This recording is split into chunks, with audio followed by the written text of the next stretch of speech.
Welcome, everyone. This is our What We Know About Faversham's Black History event. I think we should eventually have about 30 people, which is great. Feel free to introduce yourself in the chat box if you like, but you don't have to.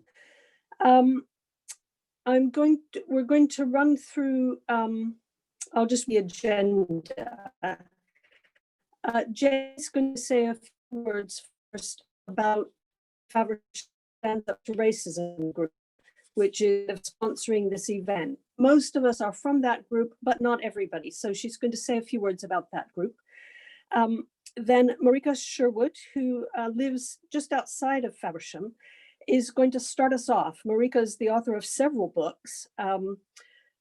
After Abolition, Britain and the Slave Trade since 1807, and the Life of Times of Alfred Makaula-White, who was an African farmer in Kent. Marika's researched people in this area from Roman times all the way up to the present. So she's a good person to give us that broad initial perspective. And then Dr. Ben Marsh from Kent University is going to look at the time when the maritime industry started to develop, shipbuilding, trading, and how that was linked with the slave trade and how Kent was involved in that. And then Professor David Killingray from Goldsmiths University is going to focus on the abolition period and how was Kent involved in that and what's the ongoing legacy of slavery in our area. All three of our speakers in talking to me have said research in this area is just beginning. We really need to do a lot more local research in Faversham. So that's one of the things perhaps we can think about as we're listening to each of the three speakers. They will each talk for 10 or 15 minutes. We might take 2 or 3 questions at the end of each talk, but hopefully we'll have more time for questions and discussion at the end.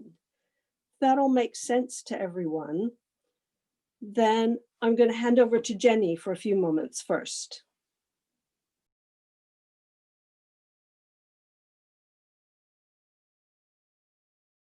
Jenny, you're on mute.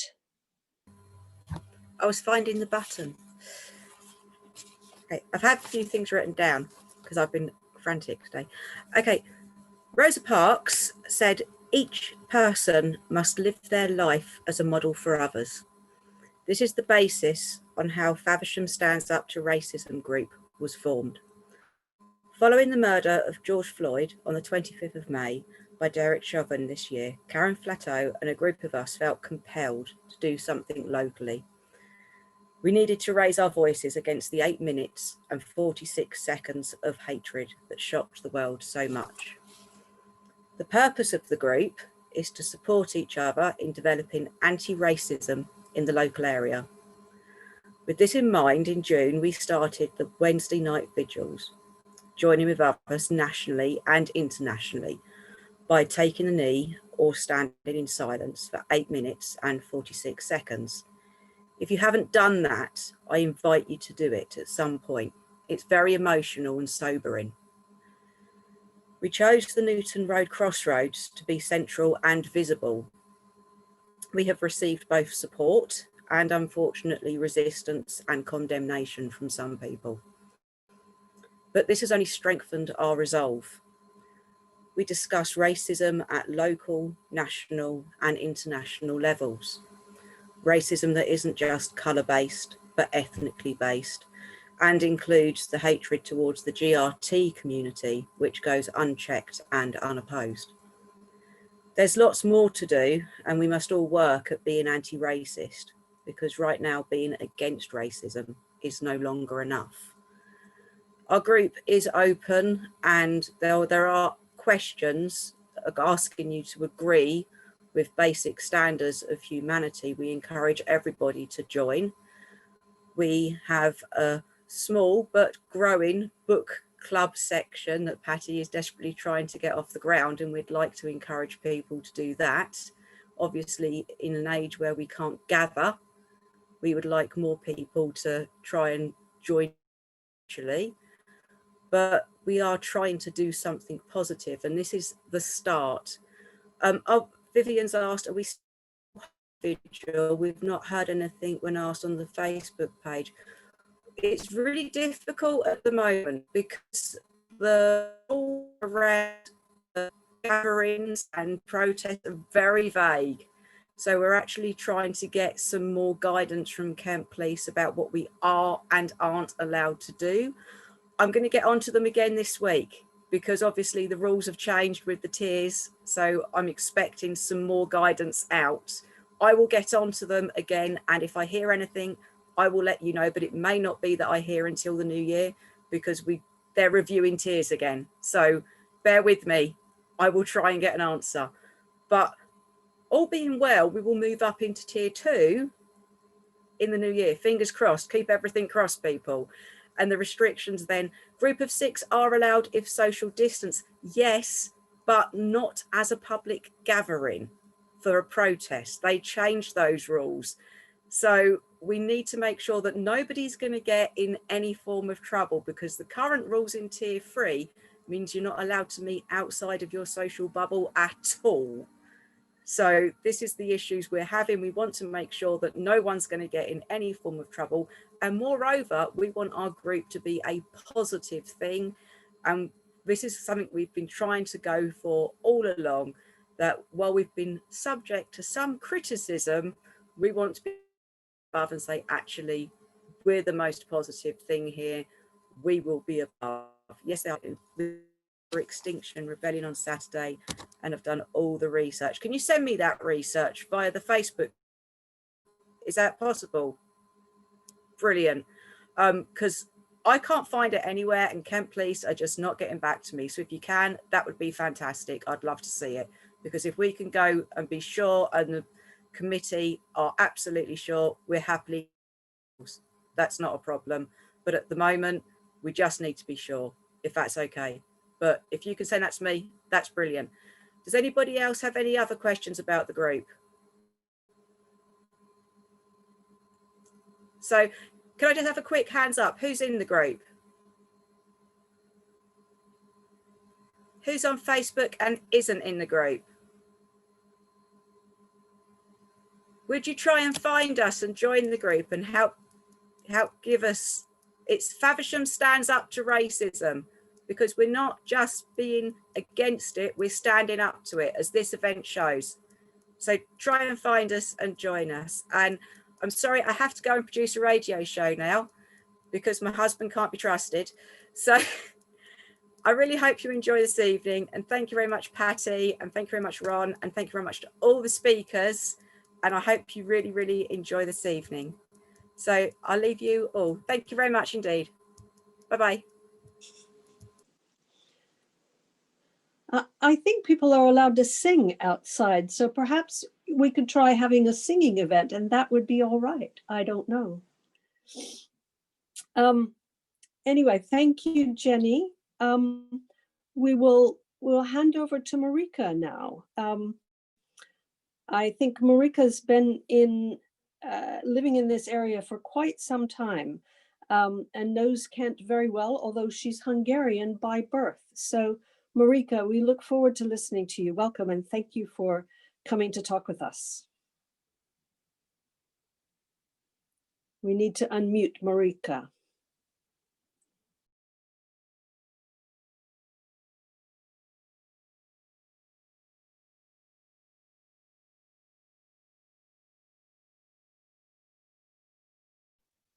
Marika, you've got your mute on. We can't hear you at all.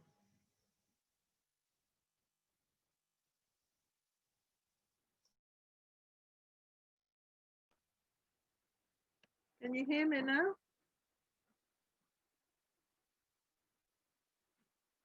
You can hear me?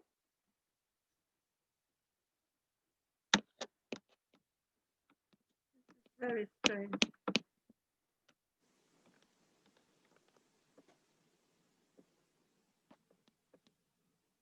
We can hear you now. You can hear me now? Yes. Yes. Can you hear me? All right. What I wanted to say is that I don't know Kent very well because I don't have a car. But I have been researching some of its history. Now, as most people will not know very much about the presence of Africans here, because of course it's something that's never taught in our schools, I thought I would begin by telling you about the Roman military who came to conquer this country, this island, 2,000 years ago.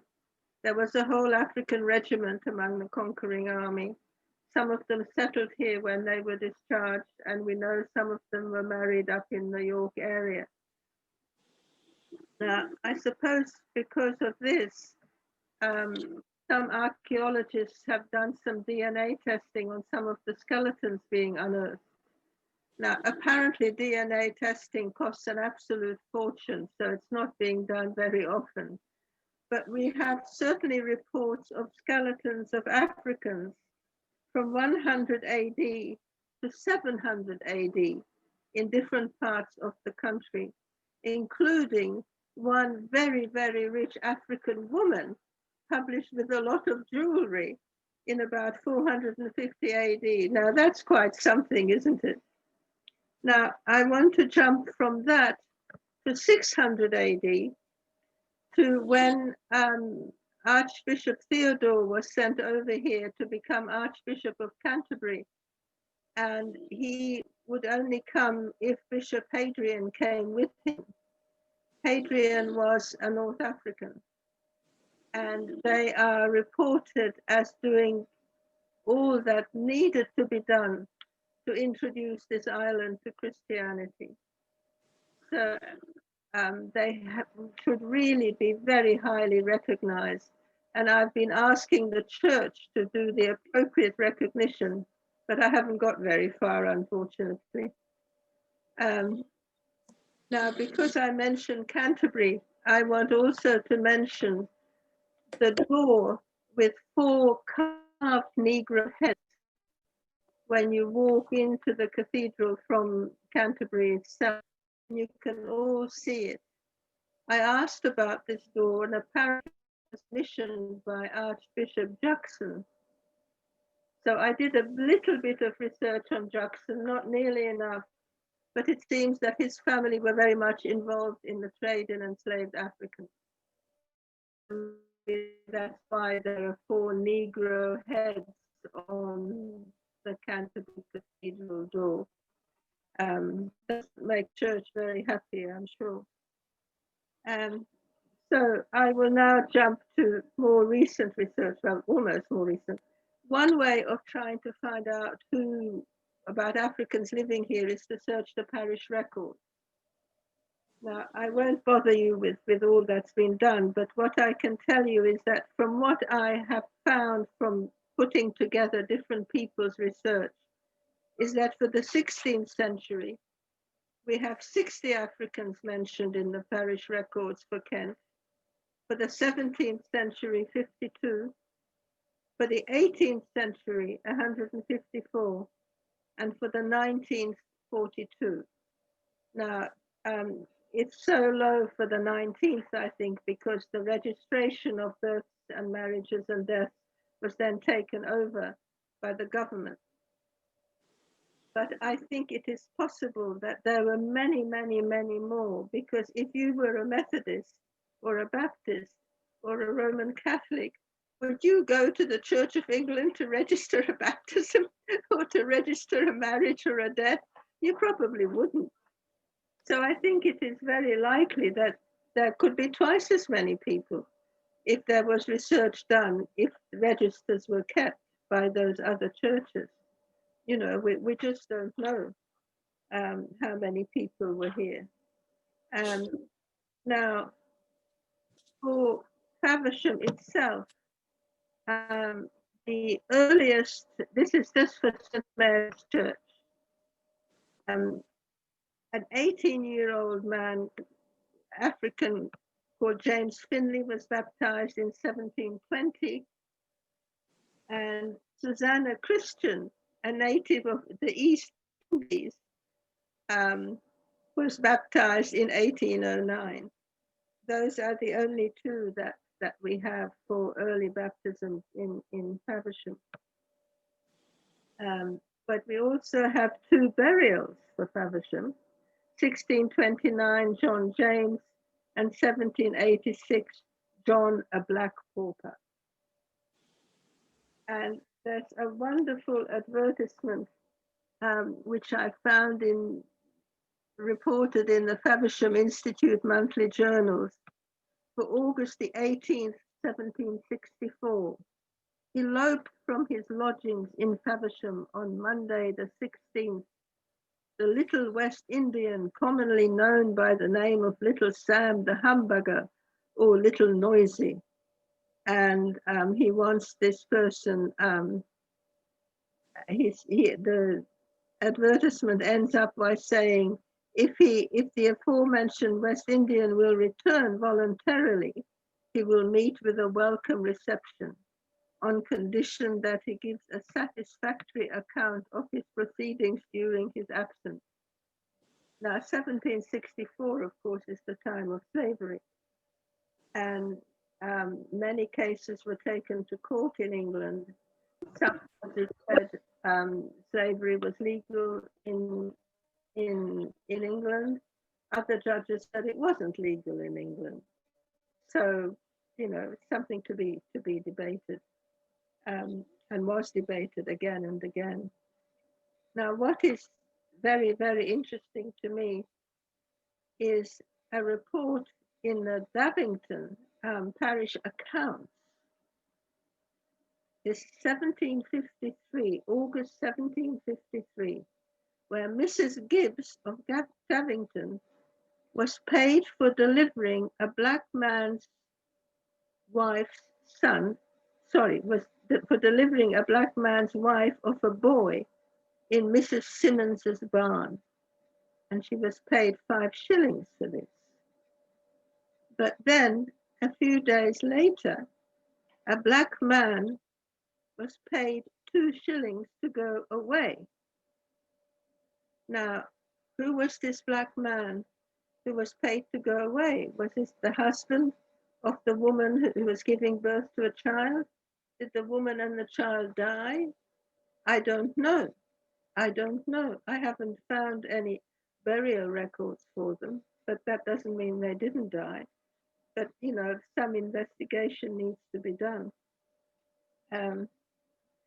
I then did a bit of research online on newspapers to see what came up if I searched for the word black and Negro, and I found 14 beginning in 1609 relating to Faversham. There is also another way of trying to find the presence of Africans, and that is by looking at court records, some of which are online. Now, the number that I have found so far is one for 1609, one for 1752, one for 1810, one for 1854, 6 for 1860, 2 for 1870, and 2 for 1880. So these are black people taken to court. Now, for Faversham, it's very interesting. In 1783, Thomas Jennings was taken to court and sentenced to execution for attempting to break into the house of Mr. Munger.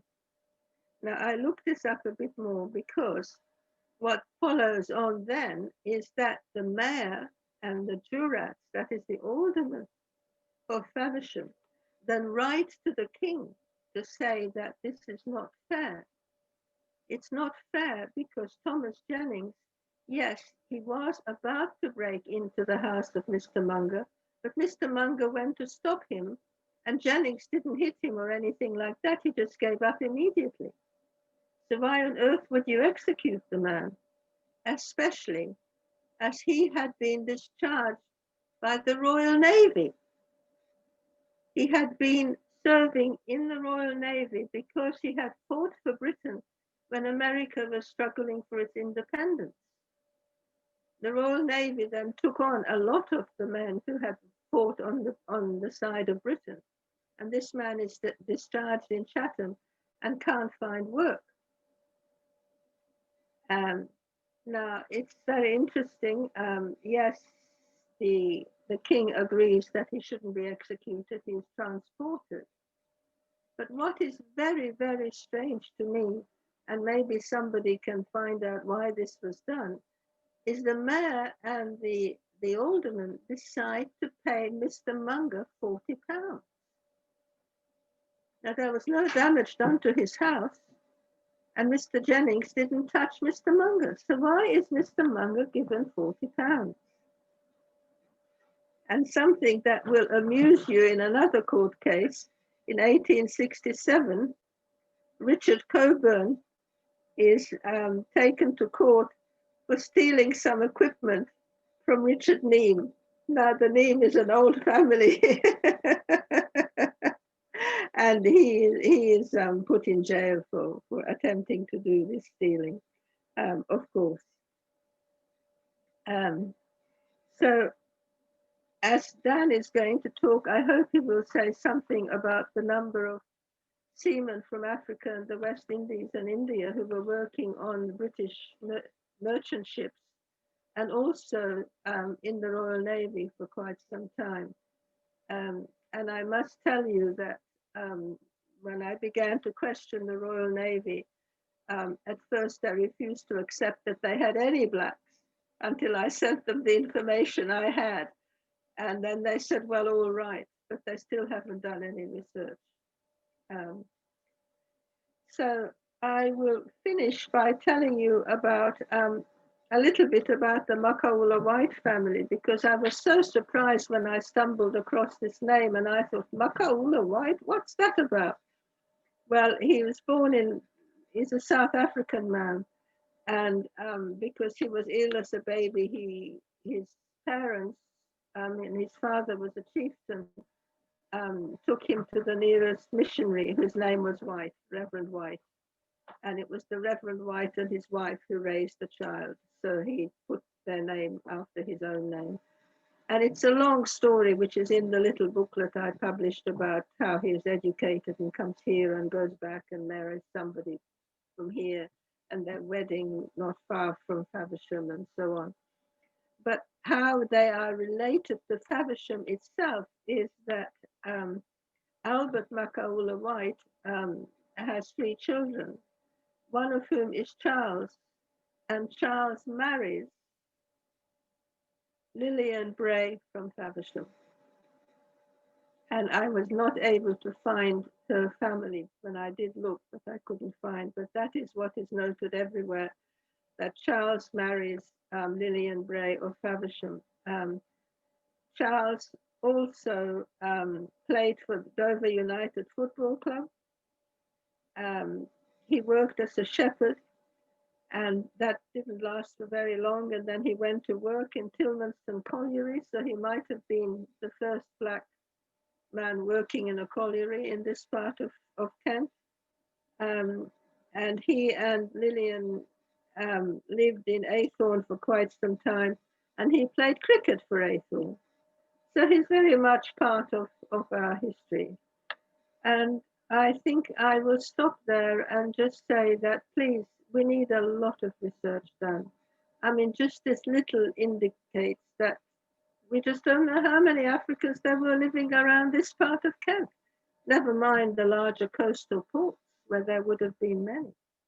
But if so many came to Kent in any case, how many were there here?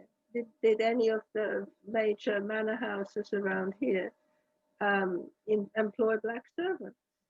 Were those black servants free or were they enslaved until the 19th century? So please, we need much more research done. And thank you for listening.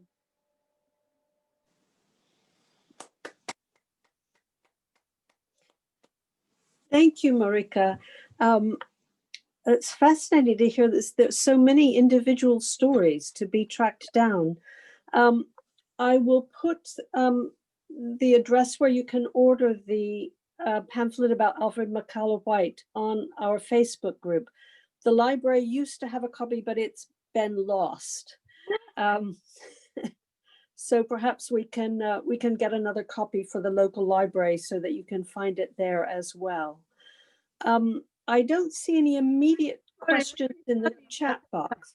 I printed the little booklet myself, so I don't think you're going to find any copies anywhere. But I think what I'd be happy for people to do is just photocopy my own copy. It's only 30 pages, so it wouldn't take much to photocopy it, because I don't think you'll find any copies of the actual booklet anywhere.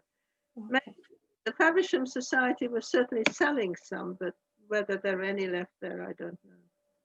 I did ask there, and they don't have any more either. They don't. So I think we'll have to get your copy and make some copies and find a way to make them available to people. Yeah. Okay. Okay.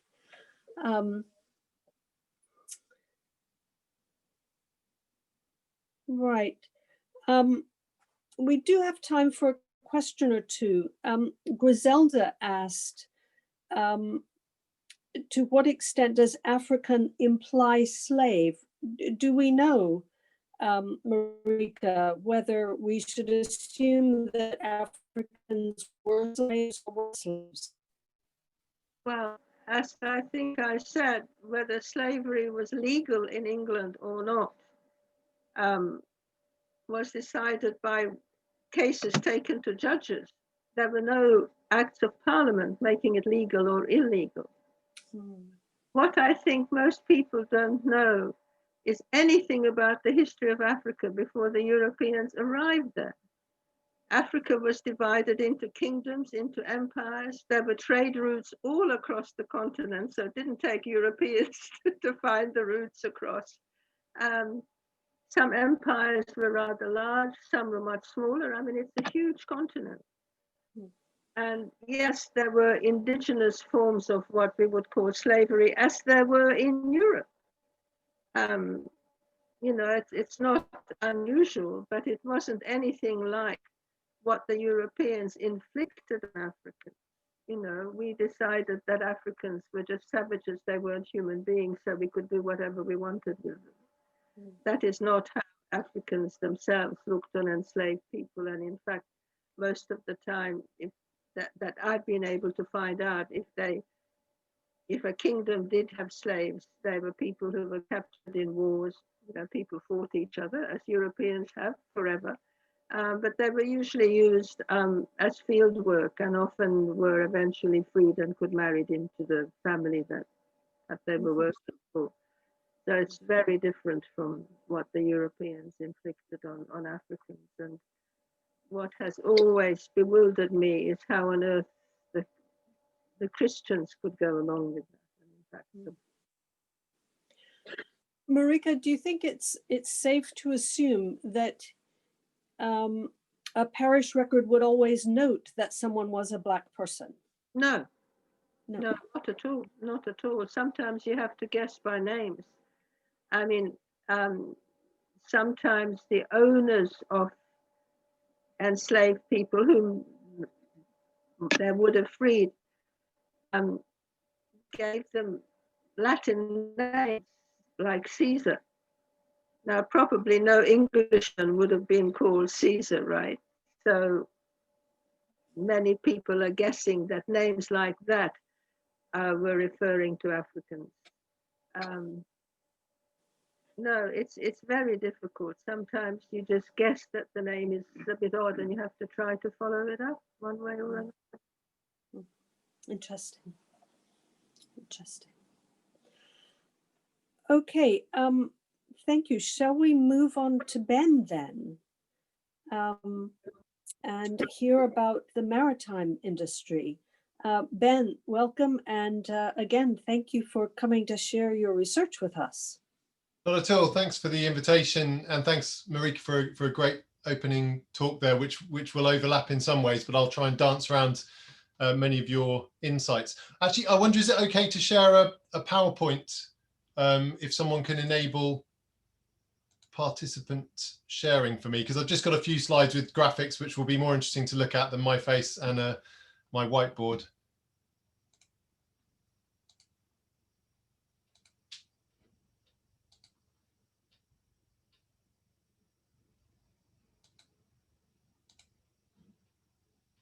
So at the moment, I'm getting a message saying host disabled participant screen sharing. But maybe if someone can turn me into a co-host, that might do the trick. You're muted, Griselda, so we can't. I think you're talking, but we can't tell. Oh, brilliant. And That seems to have worked. So hopefully people can see a slide for now. Great.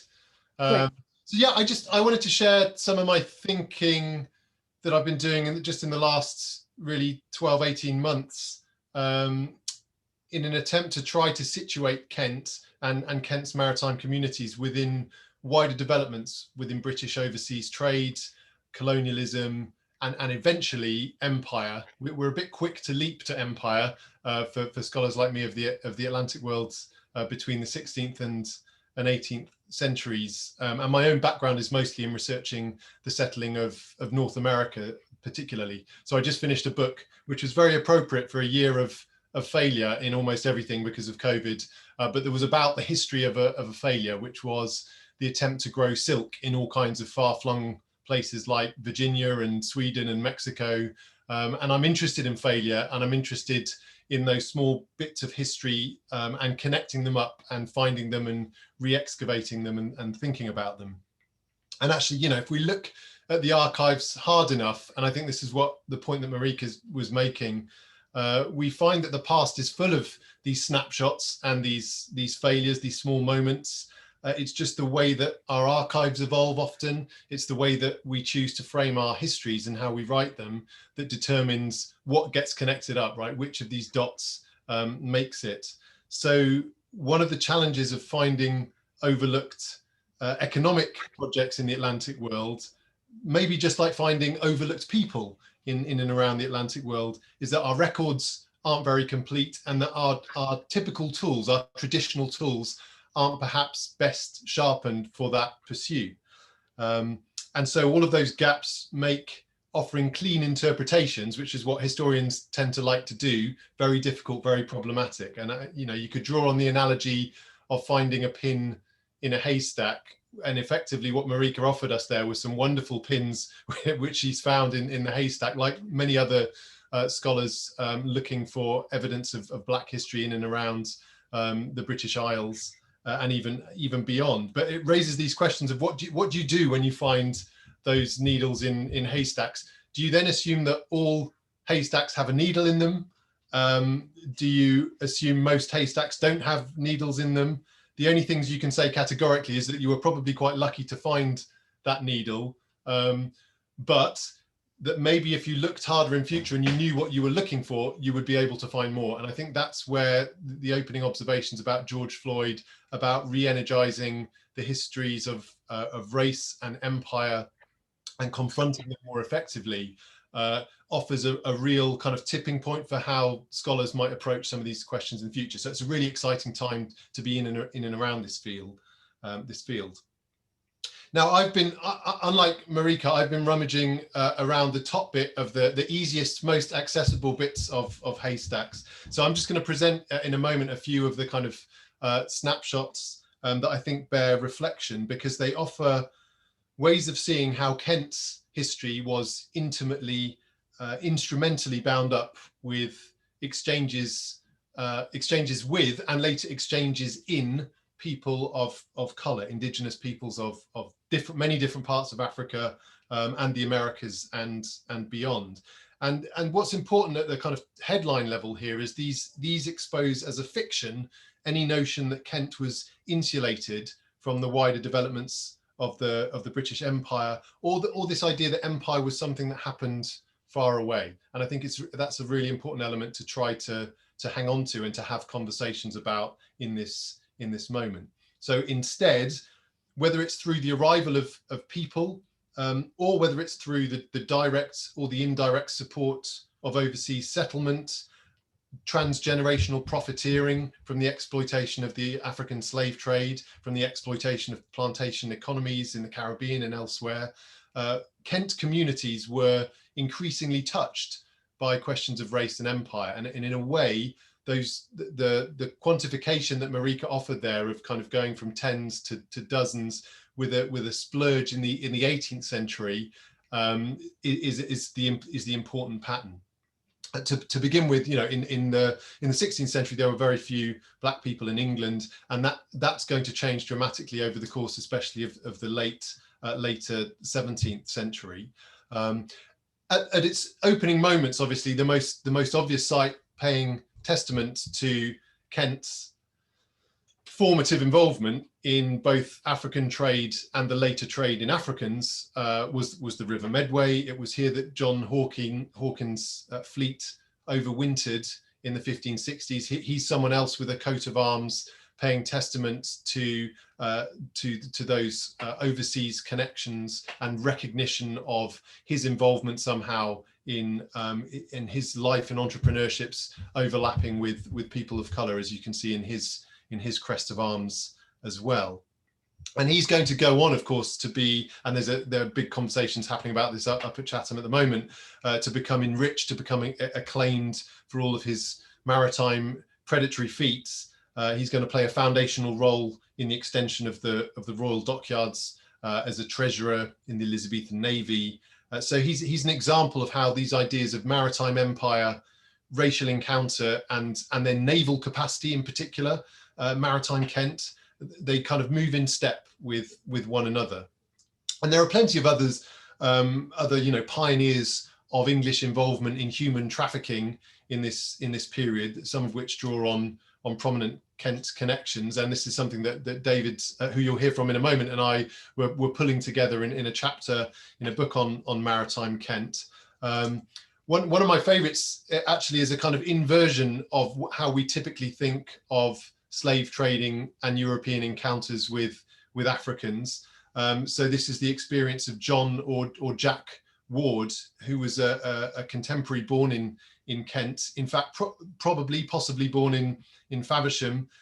He's someone who in 1606 reaches an accord with the North African ruler Uthman Dey and ends up preying on Christians, preying on European shipping from Tunis. So somebody who was probably once a Faversham fisherman has ended up becoming this kind of mythical turncoat character, the subject of numerous pamphlets, and plays, a couple of which you can see here, like the one titled "A Christian Turned Turk," right? The inside out approach, which is why it's so sensational and so embarrassing. He converts to Islam. He changes his name to Yusuf Reis. And in the same period, a number of Kent captains, seafarers, and migrants go on to play pretty instrumental roles in proposing, pioneering, if you want to call it that, or securing coerced labour of people of colour to work in England's earliest overseas plantations, like those in Virginia, in Maryland, and the early Bermudas as well, where they're working in tobacco, sometimes diving for pearls.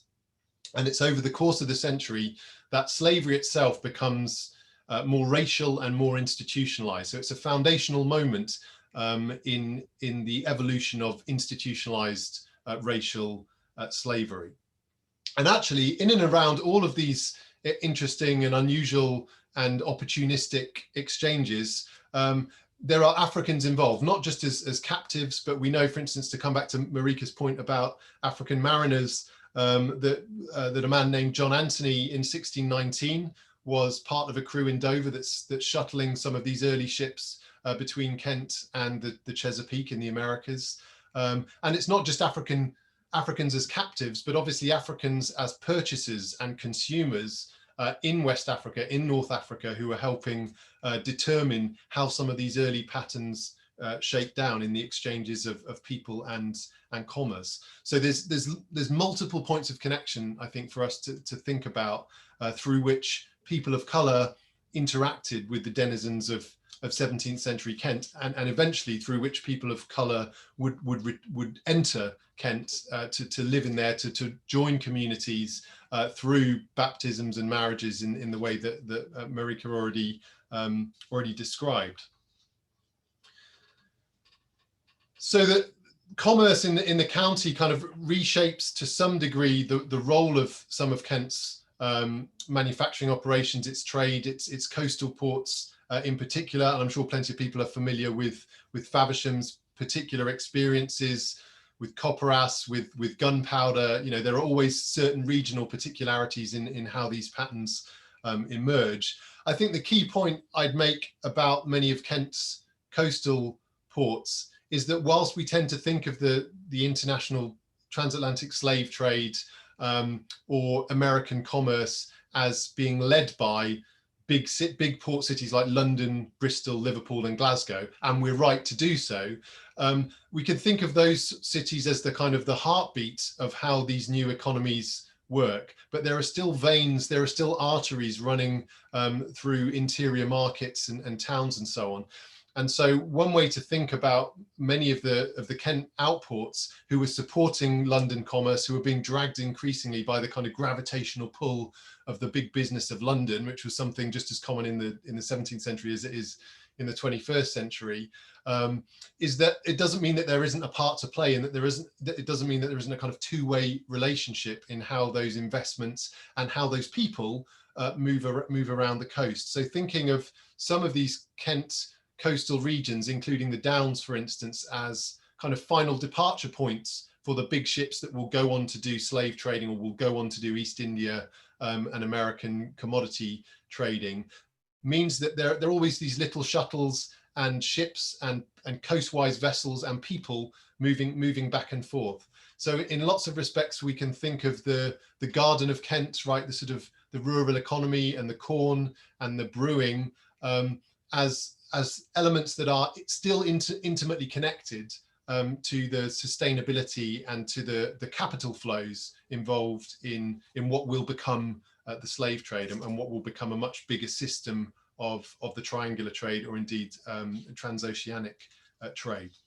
So to give you a couple of little examples of this in practice, as part of the Canaries trade, we know that people bought corn directly from Faversham, especially at points of crisis where they couldn't find enough, and so shipped additional corn to either to feed slaves or to trade or to support crew on the outbound journeys. And likewise, plenty of ships would kind of touch or exchange materials and goods on their way back into the county as they're making their way to the main thoroughfares of the Thames and the Medway. Very little of this is recorded in customs records. We have to look at merchant papers, at correspondence to find slim references. But again, these are needles that we might make inferences about if we scale up their kind of significance.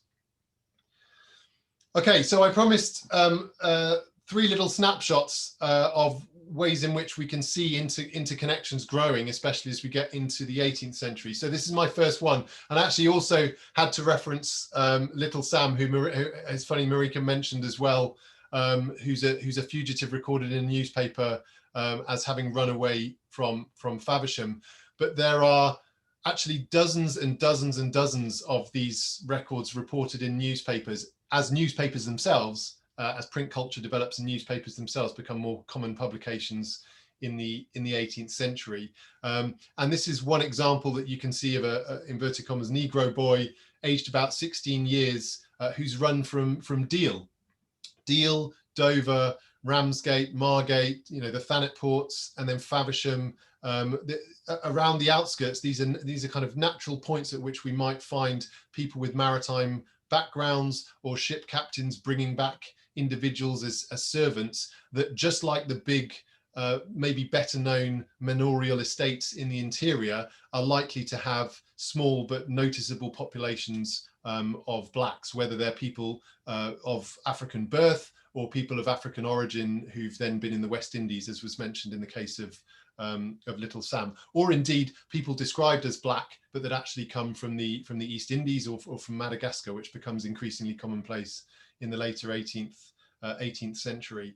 But just a few sentences about these people is all that historians of this kind of subject matter need to try to begin to kind of humanize relationships and imagine power structures in the here and now. Once you know what someone is wearing, it allows you to visualize, I think, in a way that perhaps otherwise it remains quite textual and quite sort of abstract. once you know little glimpses about how they've been treated, like the mention in this advert on Prince, who's his given name, presumably not his original name, but it mentions that he has several scars about his throat, his head bare in 1 or 2 places, occasioned, as is supposed, by some fall. It was very commonplace for people to place runaway adverts for white apprentices, for servants, incredibly commonplace in the Americas for slaveholders to place adverts for fugitive slaves as well. And we often find evidence of maltreatment. It's a reminder of the violence inflicted on the bodies of these people at the bottom of class structures and probably race structures wherever they've ended up. His owner, Tobias Bowles, we know, was a merchant who had these connections to London, to Deal, and then to West Africa direct. So there was a small but visible direct trade in slaves that's funded by Kent maritime populations. And it's telling that at the end of this this notice, there's a reference to Mr. Joachim at Sittingbourne, or his masters at Deal in Kent. So this family, the Joachim family, operated a number of inns in and around Sittingbourne, Ospringe, Faversham. For instance, Sarah Joachim, who may have been the wife or widow of either William or Joseph, owed £1 to the postmaster, according to the Treasury's post office accounts in 1708. So this tells us that they're part of the exchange of information and innkeeping, tavern keeping. They've got their fingers on the pulses of who's moving around where. And again, so we can think of some of this movement not just as coastal or coastal in origin, but then connected up to those thoroughfares, to the taverns, to the postal systems. And, you know, we can imagine all of these wonderful contemporary descriptions of roads being surveyed as the vectors by which some people of colour are escaping servitude or bondage of one sort or another. So we can think about the whole region differently when we start to connect these dots. And as I said, dozens of examples of these from all over Kent, all ages and stages, although a preponderance of young men, as we would commonly expect. That was a reflection itself of not only the African slave trade, but also the high African proportion involved in merchant seamen and Royal Naval ships, as Marika mentioned. So plenty of instances here to give us a sense of the 18th century richness and depth of the ways in which we find Black faces moving between communities and possibly embedded within communities. I'm conscious of time, so I'll fly through my final two snapshots, but again, they relate to the slave trade, and something we might not expect if we didn't have a dig around, even at the surface level of our haystacks.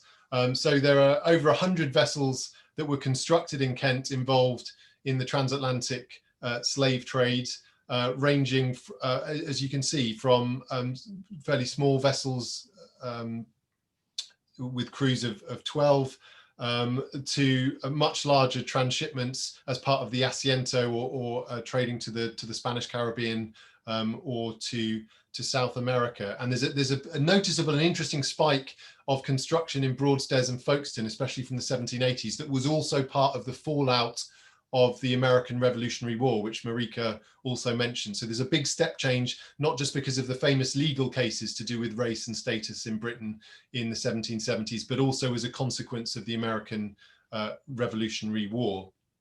And these all come from a wonderful database of transatlantic slave voyages, which is freely accessible, and I strongly urge you to go and have a play with if you've got an hour to spare at some stage, because you can find a wonderful richness of detail. But this is still far from a comprehensive record of shipping for all sorts of reasons. So we'd expect, for instance, much of Kent's involvement to be lost because it's bundled into London ships or bundled into Thames or Medway descriptors. And my third and final snapshot is connected to compensation for slavery, but it's really part of looking back at the 17th and 18th century from the perspective of the early 19th century, when the British government approved the compensation not of emancipated slaves, but of the owners of emancipated slaves for the capital that they're losing through emancipation. And so again, there is a wonderful, fairly new database of listing the claimants for people holding enslaved capital in one form or another, usually in the Caribbean, but occasionally elsewhere. And this gives you a sense again of the spread of connection to slave ownership that's yielded in those compensation records. This is not something typical of Kent. Part of what this whole project has showed is how, and David Olusoga's done programs on it that you might have seen, is how complete and comprehensive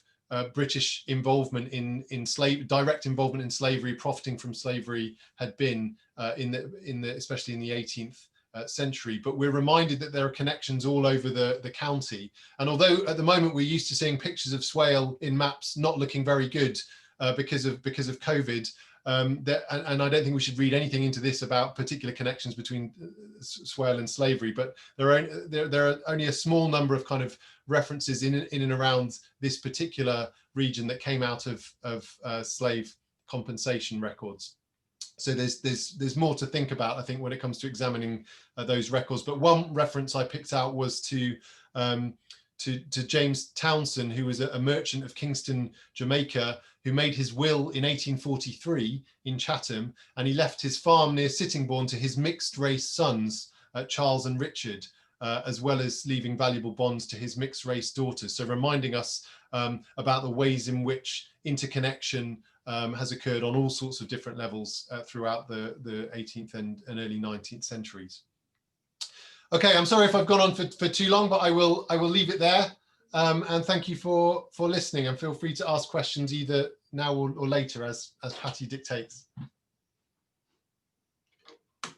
Thank you so much, Ben. There's a lot of information to digest there. I would just ask you one really quick question. Since there was shipbuilding in Faversham, but I don't know how far back Faversham shipbuilding goes, is it possible that there were ships built in Faversham that also were involved in slavery that we don't know yet? It's possible. I think given the nature of the construction and the likelihood that most of the major construction has moved off to the naval dockyards or bigger merchant dockyards, it's unlikely. But I think the point I'd make about ships and shipping is that the hoys, which are the kind of the staple of almost all Faversham operations, and those hoymen themselves have their own kind of networks leading on to London and where they market goods, and then leading back around to the Downs. So there are other ways, I think, in which Faversham shipping may be implicated, not necessarily directly in constructing ships used for the slave trade. Okay, thank you. Well, I think we'll move straight on to David then, Professor David Killingray, and David's going to, I think, focus on the abolition period and how Kent was involved in that. David, thank you for joining us, and we look forward to hearing you. Thank you. It's great to be with you. Let's just get a picture of what we're talking about. We're talking about British traders, seamen going down the west coast of Africa, purchasing human beings, shipping them in appalling conditions across the Atlantic for sale in the Americas, principally in the Caribbean, for enforced labor. People who've been plucked from their homes, men, women, and children of all ages, who are unlikely ever to see their homes again. And that trade is dominated from 1760 onwards by British ships. And large fortunes are made by merchants, planters, ship owners in a commercial system that supplied Britain with sugar, cotton, and tobacco. And the tentacles of that trade are pervasive, so pervasive that even if you were opposed to the slave trade, you would find it very difficult to live in Britain without being compromised by consuming something that had come either from the Caribbean or from another slave-owning colony. something like sugar or cotton, the coffee that you drank, the cotton that you clothed your back with, the sugar that you put in your cup, the tobacco that you put in your pipe were slave produced. And that's an important thing to remember. And what I'm going to do is just to interpose the three sections I'm now going to talk about with just some idea of where you can look for this material. Parliamentary papers, and there are thousands of volumes of parliamentary papers printed so that they're easy to read, and they're all online for the use of Parliament. And those are extraordinarily useful in all sorts of ways. The numbers of ships, where ships came, and so on. Ships' manifests, accounts of voyages, goods handled at large and small ports. And what is important, I think, is when we start looking at local sources and even national sources, that we read them in a different way. It's as if you don a pair of spectacles that has got black presence written on them, and that's what you're looking for. And then when you find it, you're trying to ask questions. And sometimes you have to ask them backwards rather than forwards to work out where you go from where you are and whether it's going to lead you anywhere. Let me come to abolition. The traditional view of this, well, let me start with a famous book. Eric Williams, who wrote a thesis at Oxford in 1938, and he questioned the traditional view of the abolition of the slave trade. And he said it was less to do with white people and more to do with black people. And when he took his book to Frederick Warburg, a London publisher, who among other books had published Trotsky and Lenin and Stalin, so he was a fairly radical-minded man. And Fred Warburg looked at the book and said, "Mr. Williams, you expect me to publish this book which overthrows all the views that British people hold about the slave trade? I can't do it." And in fact, Williams' book was not published in Britain until the 1960s and only in the United States in 1944. So the traditional view is one that still prevails. And if you talk about abolition, up comes the name of Wilberforce. Sometimes poor Clarkson gets his name mentioned as well, but it's Wilberforce, Wilberforce, Wilberforce. We've got to remember that slaves, when they were taken on board ship on African ports, you were making revolutionaries. Every slave taken from Africa was a potential rebel. And slaves proved troublesome property. And in the Caribbean islands in particular, but also in places like Guyana, you have slave revolts. And in islands where Africans outnumber whites, whites are confronted with something which is a terrible situation. How are you going to maintain your position and hold these people down?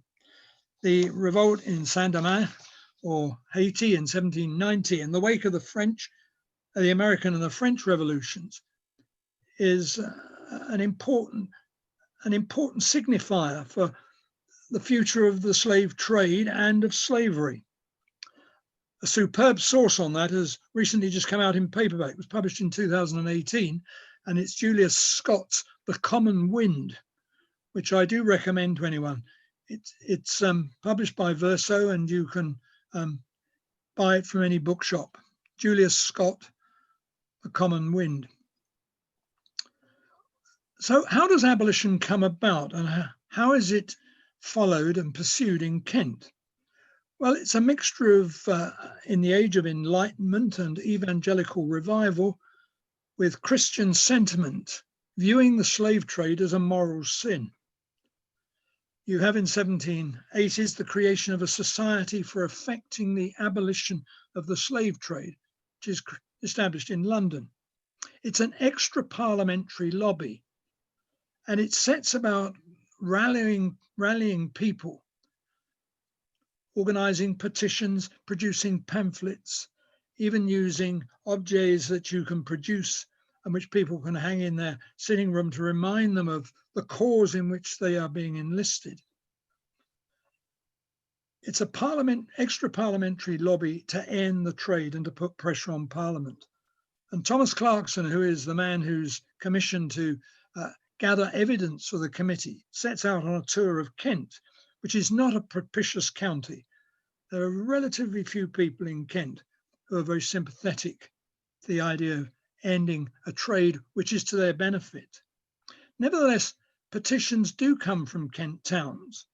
And one of the centres, the strategic centre, I suppose you could say, or a sub-strategic centre, is at Teeston on the Medway, where the Middletons live and where Ramsay, who had worked as a minister in the Anglican Church in the Caribbean, writes quite a significant book condemning the slave trade.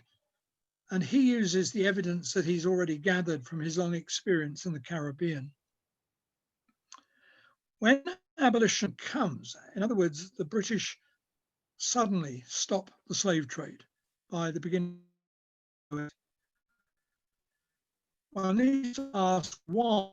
One scholar called it an act of econocide, slave production. Why would you end the slave trade? Well, I leave that to you. We're not going to talk about now, but it's a very interesting question. The sources for this, well, you library to the abolition, the Kent subscribers. Where I live in Sevenoaks, the largest sum of money came from a local mill silk producer, to link with what Ben was saying earlier. Nue, who employed over 100 people in his silk mill at Great Ness. And there are other local people in West Kent, but also they're scattered across Kent. And what we need is more local research on families who were involved in the slave trade. And this could come in all sorts of ways because of the slave produce via shipping, commerce.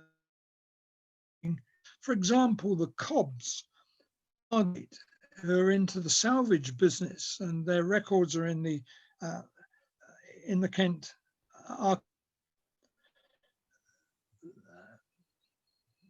abolitionists. They subscribe to the Emancipation, the Anti-Slavery Society, and yet there are that have come from the Caribbean produced by slaves. That you have to face when you start looking at individuals. What about emancipation? Well, again, it's slaves themselves. Slave revolts in Demerara, modern Guyana, Jamaica in 1831, and that's just to mention West Indian lobby in Britain. Slavery was perhaps not the best way to manage an ailing economy. Demand for emancipation re-energized in Britain in the 1820s, and success comes in the 1830s with emancipation of slaves. Sources to look at a local level, well, there's the Legacies of Slavery project and its compensation for slave ownership, which Ben mentioned. There are anti-slavery societies organised by women across Kent. They're the records of nonconformist chapels, because much of this is led by Christian communities and Christian sentiment. There's the Anti-Slavery Society papers in the Bodleian in Oxford. And a very interesting book which has just appeared, Michael Taylor's The Interest, which is subtitled How the British Establishment Resisted the Abolition of Slavery. It's come out in Penguin, hardback, Allen Lane, but it will come out in a paperback in the next year, so you can buy it for £12.99 rather than £25. But that would be a good way of starting to think broadly about a locality and how you relate your locality to the bigger picture, because you really only understand the locality by looking at it in the context of the wider picture. And of course, you only understand the wider picture by looking at it through the localities. And that's why research at the local level is so important. Let me come to my third point. which we could call the legacies or the presence of people of African origin and descent in Kent. In the late 18th and the 19th centuries, London is the crossroads of an expanding British Empire, the Thames the main point of entry. Now, the number of black people in Kent is unknown, but I reckon there are several hundred from just the listings that I've got. Where do they live? Well, mainly the lower Medway and on the Thames side ports, but also in what is now called metropolitan Kent, places like Woolwich and Deptford and Greenwich and Blackheath. But they're also scattered across the county. Recently, or 2 years ago, I put on an exhibition in Sevenoaks, which is a small market town, admittedly only 30 miles from London. But the exhibition was the black presence in Sevenoaks since 1600. And there was no shortage of people that I found by digging in the sources that I'm talking about and that I've already talked about. What about the status of these people? It's something that has already been referred to. There are very few references in 18th century documents or 19th century ones in Britain to people who are called slaves. They may have been slaves in the colony from which they came, but when they're brought here, they're brought into a more subversive environment where they can start thinking alternatively. So one has to be very careful not to label people slaves merely because they're black, or to think of them necessarily as victims. Often they are, but you mustn't jump to the conclusion. You need evidence. And if you can end up with a tripod of evidence, so much the better. It's also important when we look at newspaper accounts to think seriously about master and servants laws that existed in Britain. These are fairly arbitrary, and even up as late as the 1870s, there are instances of people in Kent who took servants to court for breaking a contract and leaving the employment of the master. And that places black people who run away, as well as white people who run away, in a broader context, which must be understood. Many of the black people in Kent are itinerant, sailors, artisans, entertainers. There's no indication, as far as I can see, of what could be called a black community or black communities. After 1850, there's an increase in the number of people who tried professional students in schools and colleges, Christian preachers and clergy.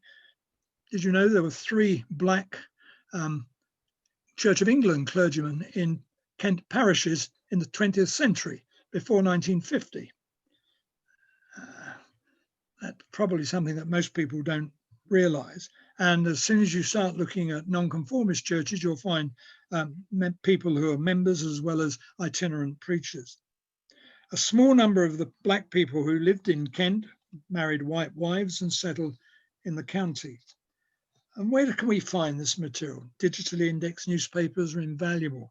The British Newspaper Archive is just one of them, but some of the Kent papers, such as the South Eastern Gazette, are available digitally in libraries. And if you're looking this up, Negro is not a very good word to use if you're looking for people in Britain. Coloured is a much better word. I say this from several years of doing this sort of thing. Black is not necessarily a very good guide because people were often referred to as a man with a black visage or a black looking man. And that doesn't imply necessarily skin colour, merely how he was perceived by people who viewed him. But the census enumerators reports, those are available on Ancestry. And recently I've been sort of going through them, just gathering a bit more material for something I'm interested in by putting down place of birth Africa or West Africa or Freetown or Lagos or Bathurst, Gambia or South, wherever. And then just clicking on that and up come a list of people born in Africa. And this is fascinating. If you know something about the Caribbean as well as the names that were used, European names in common employ in West Africa, you can pick out people with with names like Cole, Macaulay, Dove, and so on. And then there are the military and naval records, poor law papers, and let's not forget Christian mission and church records. St Augustine's College in Canterbury had black students. They have a splendid archive of material in the Canterbury Cathedral archive with photographs of black students who played cricket in Kent, and school archives and school magazines. I once went into Margate and I said to the librarian, what do you do for Black History Month? This is several years ago. And they said, well, there were no black people here in the past. So I sat down and in 2 hours had put together 3 pages of closely typed notes relating to black people in Canterbury, in Margate, based on things that were on the shelves in the reference library in Margate. And may I urge you to look carefully at contemporary paintings and also photographs. Look for those occasional black figures because they can spark an idea of who is this? Why are they there? How did they get there? What is their name? What did they do? And so on. So good hunting. It's a rich field out there. Thank you. Thank you, David. Gosh, there's a lot to do. There's a lot to do. And thank you for suggesting just lots of practical sources, because I'm not a historian. I wouldn't know where to begin. So it's very valuable to have you explain the sorts of things where these records are. We have about 15 or 20 more minutes. I don't see any questions at the moment, but I am going to, speaking of sources where work can be done, I think is Andrew Richardson here. Andrew wanted to talk about, he's been working with the Canterbury Archaeological Trust, looking for evidence of African people. Andrew, do you want to say a little bit about your work? Yes, thanks. It's really kind of you to give me that opportunity. Can you hear me? Yes. Yeah, so I'm the outreach manager at Canterbury Archaeological Trust. Back in March, before the pandemic arrived in a big way, I've been doing some work with the Kent Refugee Action Network, and I've been talking to Marika actually and learning some really interesting things from her. And we did a session in Folkestone Museum with about 15 of the young unaccompanied asylum seekers and refugees that work with CRAN. Many of whom were only in the country, had only been in the country a few weeks. Some were from, a variety of places, including Africa, but also Asia. And we were looking particularly at Anglo-Saxon remains that are found in Kent, which is my specialist background. And I was able to show them things like cowrie shell beads, beads cut from a cowrie shell in the 7th century, worn on a necklace. These are from the Red Sea, and a lad from Eritrea piped up and said, "That's where I'm from." And we were looking at amethyst beads from Turkey, garnets in the brooches that were made in Kent, actually probably made in Faversham in the 6th and 7th century. The garnets are from Sri Lanka. And we also talked about, as Marika mentioned, Archbishop Theodore of Tarsus, Turkey, and his friend, the Abbot of St. Augustine's Abbey, Abbot Adrian from North Africa. And it was a really good exercise in saying, look, this archaeology in this museum from the 6th to 7th century in Kent is actually full of things that are relevant to Africa and to Asia and the Indian Ocean. And it really engaged these young people. And one of the CRAN people said to me afterwards, it's made them feel this is their museum.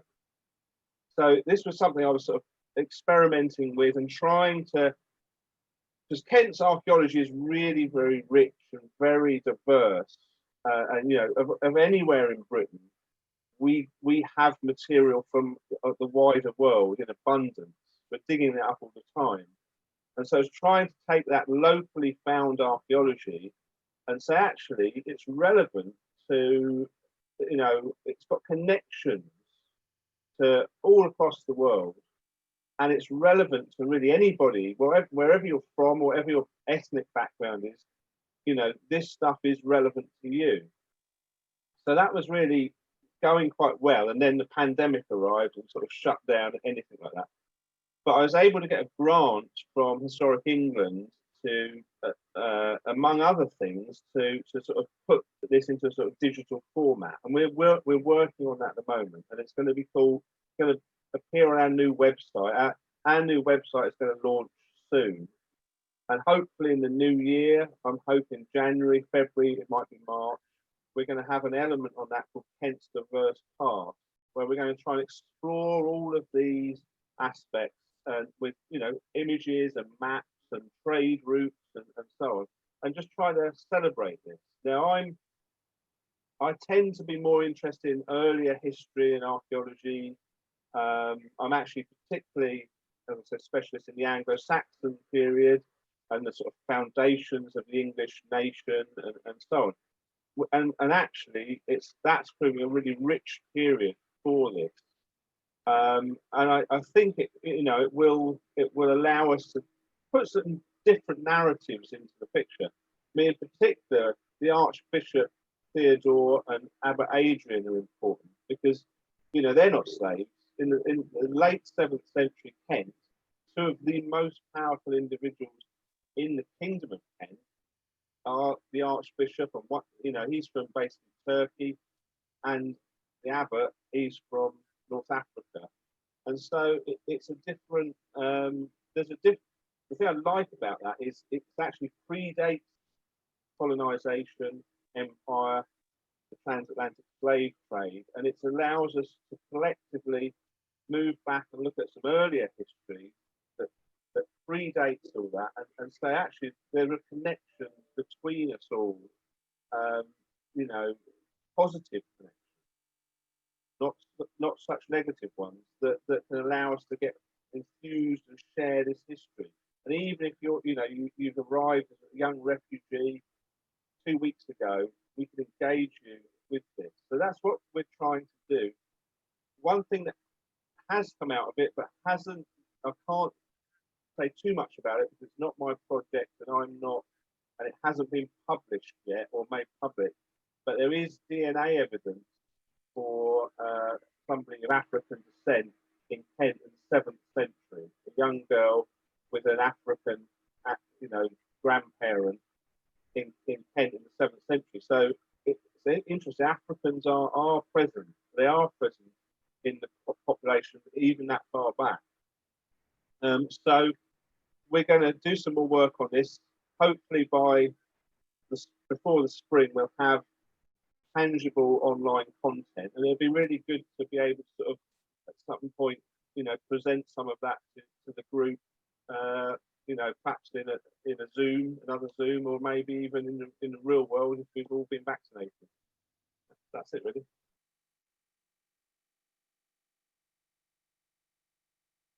Thank you very much. That's fascinating. I see that there's one person who's put in the chat box that she's an archaeologist and very interested in getting in touch with you. So we'll try to put people in touch with each other after the meeting to follow up things like that spark people's interest.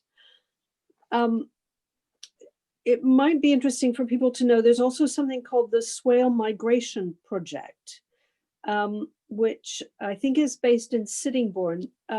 Their representative had hoped to be here tonight, but his father has had heart surgery and so he's not here. But what they're trying to do is gather all sorts of migration stories, particularly involving young people, I think, of how people from all different parts of the world have come to Kent.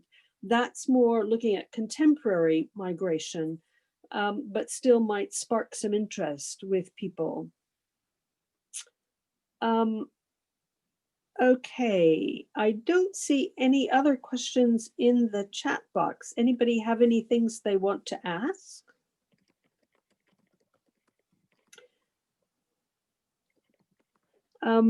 Yes, if the speakers are happy for their contact details to be shared with the Faversham Stands Up to Racism group, that would be really helpful. I'll also put out, I'll put on our Facebook group. I have details of Marika's book. I also have links to a more detailed article that Professor Killingray did on abolition in Kent. And Ben and David are coming out with an article, I think it's a chapter of a book jointly, I think, on the maritime industry. Is that correct, Ben? Maybe you could explain a little more about that. Yeah, sure. It's a volume edited by Stuart Bly, Elizabeth Edwards, and Sheila Sweetenberg on maritime Kent writ large. And David's making more than one contribution actually. So there are sections that look kind of chronologically at the evolution of maritime Kent, and then there are other ones that look thematically. And so as part of our contribution, we were thinking about the emergence of diversity and this, yes, the arrival, the population of the county, and some of the themes that we both touched on in our observations today. So David might know when exactly that's due out. Everything is affected by COVID at the moment. It's coming out. I haven't got a date for when it's coming out, but I think it's scheduled for the spring of 2021, and it's from Boydell and Brewer. I could also add that I have written a chapter for a book on migration in Kent, which came out of a conference at the university several years ago. And so it's been delayed for want of one of the chapters, which hopefully might come. But what I wrote was a chapter on the migration of Black people into Kent from the earliest record through to the present day. But I can't give you a date for publication. I wish I knew. But it's been writ. And if anyone's really interested, if you ask me, I can send you a copy. Ah, okay. It's a click of a button. Lovely. Thank you for that. And David, I missed the name of the book by Eric Williams that you mentioned. Capitalism and Slavery. No, wait a minute. Yes. Capitalism and Slavery. Yeah. Okay. I'll try to put together a little bibliography for us so that people can look in more detail. So there's a bit of follow-up work to do around sharing details, sharing sources of more information, nubbling David for secret advance copies of his chapters and things like that. But otherwise, I think we'll maybe wind up there. Thanks again to Griselda for offering us her Zoom host, to Marika and Ben and David for sharing all their information with us, and to Andrew as well. I think this is the first online event like this that we've had. Perhaps it won't be the last, but thank you all for showing up, and I hope it's been of interest. Thank you. Thanks, everybody. Bye-bye. Thank you. Bye. Thanks so much. Bye-bye. Thank you. Bye-bye. Hey, thank you. Are you happy for me to end this now? Happy. Thank you. Bye-bye then. Bye-bye.